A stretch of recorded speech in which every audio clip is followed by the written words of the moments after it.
ओम नमो नमः। सादर नमस्ते। आपका दिन शुभ हो। प्यारे मित्रों, आज हम ईश्वर के नाम ओम के महत्व पर प्रकाश डालने का प्रयास करते हैं।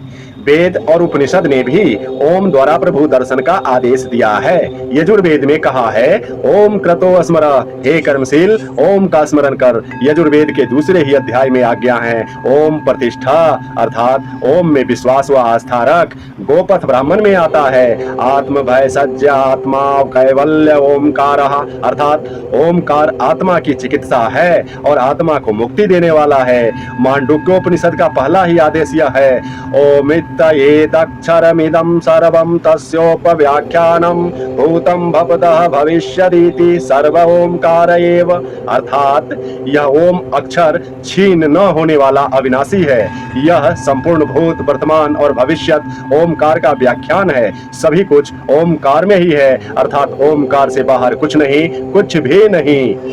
छंदोग्योपनिषद का ऋषि कहता है, ओम इत्येतक्षर मुदित मुपासित, अर्थात मनुष्य ओम इस अक्षर को उदित समझकर उपासना करे। गोपथ ब्राह्मण के पूर्व भाग के पहले अध्याय की 22वीं कंडिका में ओम की उपासना तथा जप का और भी एक रहस्य बतलाया है।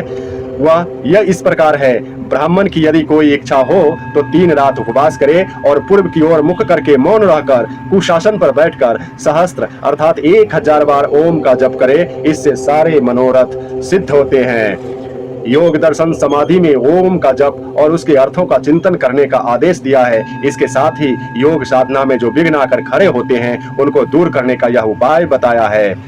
तत्प्रतिषेधार्थमेकत्वाभ्यासः, अर्थात उस विघ्नों को दूर करने के लिए एक तत्व ओम का अभ्यास करना चाहिए। सिख पंथ और गुरुवाणी में ओम की महिमा गुरु नानक जी कहा करते थे, एक ओमकार सतनाम। इसी ओमकार सतनाम से गुरु मंत्र निर्मित हुआ, जो इस प्रकार है, एक ओमकार सतनाम करता पुरखु निर्भव निखैर अकाल मूर्ति अंजुनी सैभंगुरु प्रसादी, अर्थात एक ओमकार सतनाम वह एक है, ओमकार स्वरूप है, सत्य रूप है, कर्ता पुरुष है, समस्त जड़ चेतन जगत की उत्पत्ति करता, उसकी पालन पोषण करता और संहार करता है। निर्भव अर्थात भय से रहित है, निर्वैर अर्थात सबका मित्र है, अकाल मूर्ति अर्थात काल तथा समय से रहित, कालातीत अर्थात अपरिवर्तनशील, सदा एक रस, सदा से मौजूद है। वह अजूनी अर्थात किसी योनि से नहीं आया, सैभंग अर्थात वह अपने आप है, उसको उत्पन्न करने वाला कोई नहीं,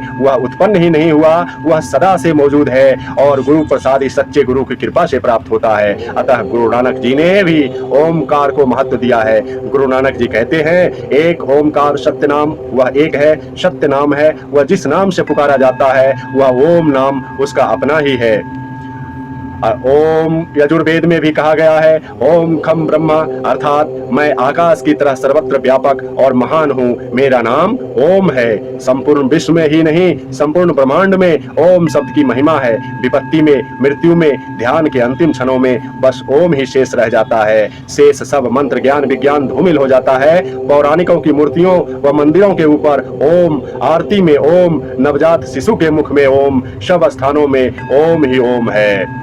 ओम मानो भद्रा क्रतवो यन्तु विश्वतो अदब्दाधाशो अपरिताशौदभिदा देवानो यथा सदमिद्धवृत्ते अन्न प्रायुवो रक्षितारो दिवे दिवे, अर्थात हे ईश्वर, हमारे शुभ विचार तथा उत्तम श्रेष्ठ यज्ञ कर्म निर्विघ्न संपन्न होते रहें। सर्वोत्तम विद्वजन हमारी सभा में सर्वदा हमारी वृद्धि और रक्षा के लिए प्रतिदिन बने रहे।